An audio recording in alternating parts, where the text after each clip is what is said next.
I'm looking at you now. I can also look at the house, so whichever you prefer. No, look at you. Talk Okay. to me. Sounds good. Your That's easier. line is good. Okay. Audio is good. Now, of course, the wind picks up. If you don't hear it, that's fine. If you do hear it, but that's okay. If I didn't hear it and I saw the wind blowing the grass, you kind of wonder what was going on. Strange. Yes. All right. Okay. These are the questions. We're just going to run through them and sure. see what you thought. First section is the planetary protection section you talked about. Okay. You explained it to them earlier, and you explained it to me. But what is planetary protection? So I am the NASA Planetary Protection Officer, and planetary protection has two components. The first one is that if you're going to look for life on Mars, or you want to look for life somewhere else than the Earth, it's really important not to bring Earth life with you so that you confuse the kinds of investigations you're trying to do. And most importantly, if you're trying to bring life back from some other Most importantly, if you're trying to bring samples back from some other location to Earth, it's very important not to bring something nasty back with those samples. So we try not to cause the Andromeda strain. Okay. Oh, this is interesting. These are from Ken, you know. Okay. What are the top 5 things that planetary protection protects the Earth from? So planetary protection, in the sense that I do, protects the Earth from biological contamination. So I'm concerned if you bring a sample back from Mars that there should not be replicating organisms that might cause harm to the environment of the Earth. This is actually part of the Outer Space Treaty. Article 9 of the treaty says that states party to the treaty agree not to cause harmful contamination of other planetary objects, and they will not introduce material from other places that will cause adverse effects to the environment of the Earth. So that is the high priority for planetary protection in terms of the environment of the Earth. What I don't do, and in fact one of my colleagues down the hall is responsible for what we call planetary defense, which is trying to ensure that the Earth is not impacted by asteroids. So there are 2 different activities that go on. Planetary protection is concerned with biology. Planetary defense, like civil defense, is concerned with natural phenomena that might damage the human infrastructure.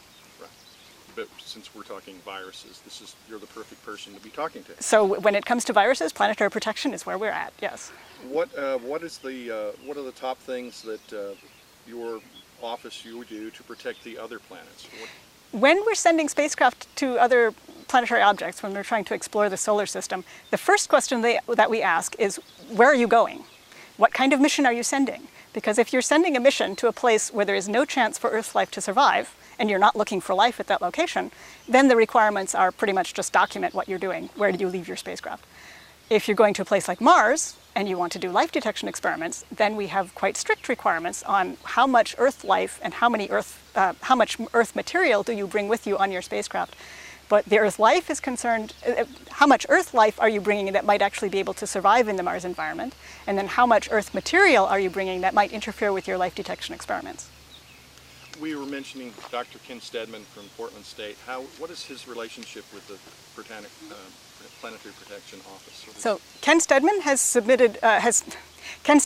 served on our review panel, which looks at proposals that come into my office trying to understand what kind of research activities are needed to further the goals of planetary protection. Ken, of course, is studying viruses, which are a potential significant concern for planetary protection. If there is life like Earth on Mars and it has viruses, well, we obviously don't want those to come back to Earth and cause damage if we bring samples back from Mars. It's also true that in the environment of the Earth, there are vast numbers of viruses that we're only starting to realize have consequences for the biology of Earth. And so understanding that process on Earth is important in understanding what the potential is for biology elsewhere and the viruses that might go along with that life. Very good. Succinct. Very good. Hang on. Yeah, I'm sitting up straight and then slouching and then sitting up straight again, That's so okay. sorry for that. No. It's all good. Again, a lot of it's voiceover, remember. Sure. Oh. Wasps. Uh-oh. Not too worried. Yes, go ahead. It's just, it likes your hair, it likes your shampoo or something. It's interested in your hair. It's gone now. It's flying away over here.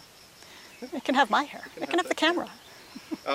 We keep talking about all these life forms and on other planets and here on Earth and things. So I guess we're calling them life in extreme environments. What are the limits for survival in space, if there are any? So What are the limits for life in space? So we don't, so one of the major reasons that planetary protection exists is because we're looking for life on other planets. In order to do that, it's important to understand what kind of life exists on Earth and what are the limits of life on Earth. And we don't actually know that yet. The more we study life on Earth, the more we discover life in places that we never expected it to be. Bye. It's all right. Yeah. So start again. 3, 2, 1. Can I leave that as a chunk? No, and then I'm not sure I can say it again the same way. So I'll just try to start again, and you can use whichever one you like. So planetary protection is. So one of the main questions that humans are asking, that is the reason that planetary protection exists, is trying to understand what kinds of life there might be on other planets.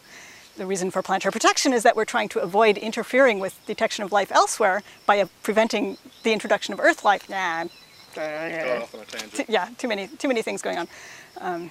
Well, the problem is that I've already said it, so I can't say it again. okay. But I'll try. Coming at it in a different way. So, understanding life on Earth is very important for planetary protection because it will inform us about where might be the best places to look for life on other planets. In order to do that, we need to understand the limits of life on Earth. And as we learn more about life on Earth, we discover that the limits are something we have not reached yet. Every time we go to a new location on Earth and we look for life, we happen to find it. If the kinds of carbon chemistry that is the chemistry of life on Earth, it can happen in these locations. 3 kilometers down underneath the surface of the South Africa in mines, we find life. That's a very hot location, it's highly pressurized, but carbon chemistry can take place and Earth life exists there. If we go to the top of the Himalayas, we find communities underneath the rocks and embedded in the ice. If we go up in the stratosphere and take samples, we find Earth life that is present there for months. It may not be undergoing a full life cycle in the stratosphere of the Earth, but life is everywhere on Earth. So in order to understand the potential for life elsewhere, investigating life on Earth is very important. Then also we need to understand the other planetary environments to determine whether the kinds of chemistry that happens on Earth might potentially happen there. So in that respect, there are 3 locations in the solar system other than Earth that we have confidence currently have the kinds of physical conditions that would allow chemistry like the chemistry that happens on Earth. Those are Mars, in the surface and even more importantly the subsurface of Mars.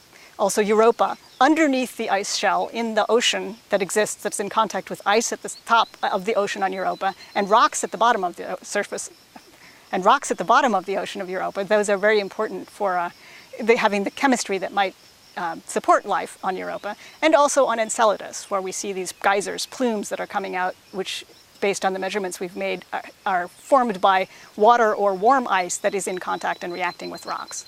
So that's the kind of condition we would look for in terms of finding the chemistry that is supporting life on Earth. Those are the kinds of chemistry that we would look for when we are investigating life, the potential for life elsewhere.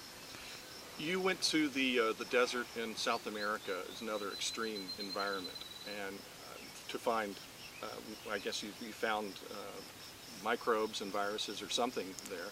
We're here at a cave. Why are we here at a cave, and what do you expect to find in there? So the interesting thing about extreme environments like deserts and caves is that they are very scarce in terms of food resources. We call these oligotrophic environments. They have little material that organisms would need to subsist on. They don't have much food.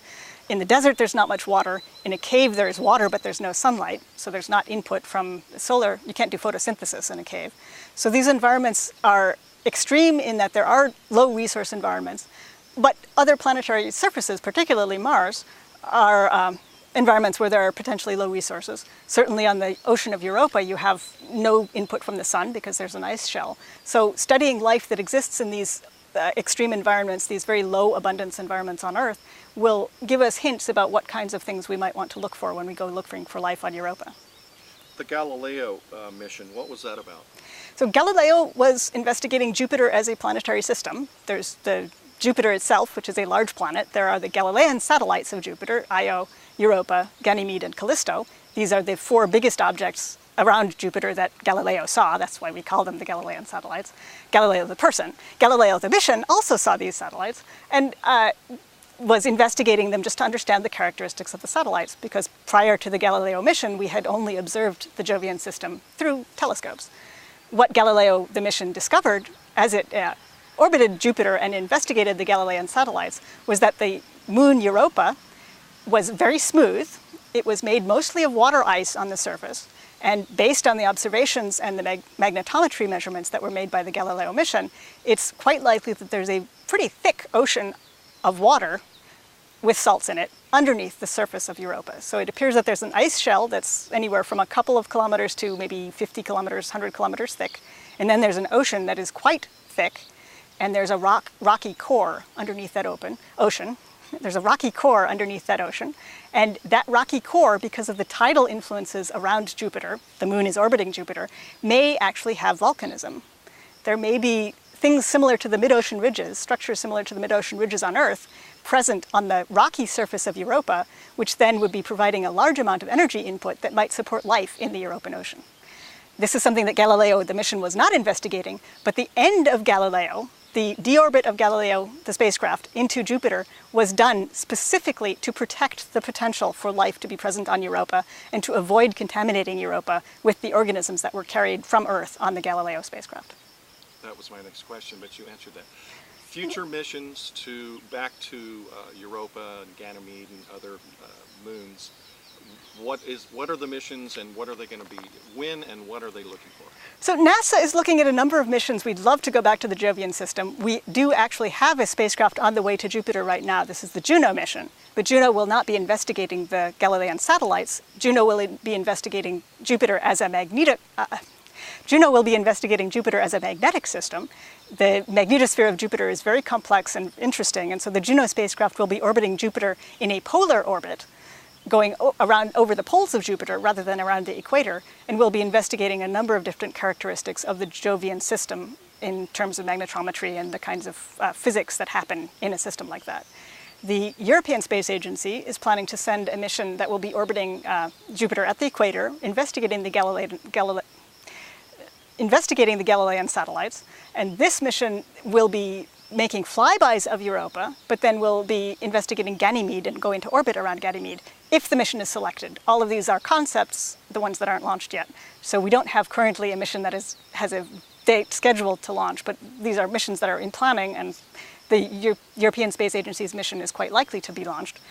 This mission, I forgot where I was going with that, sorry. Okay. Well, Too much talking. No, we can edit, of course, but the last thing was, we talked about questions that NASA and the European Space Agency, but we're mostly talking NASA. Okay. There are certain questions that are always going to be asked, which sort of promotes a mission at some point. I wanted you yes. to Okay. So currently we have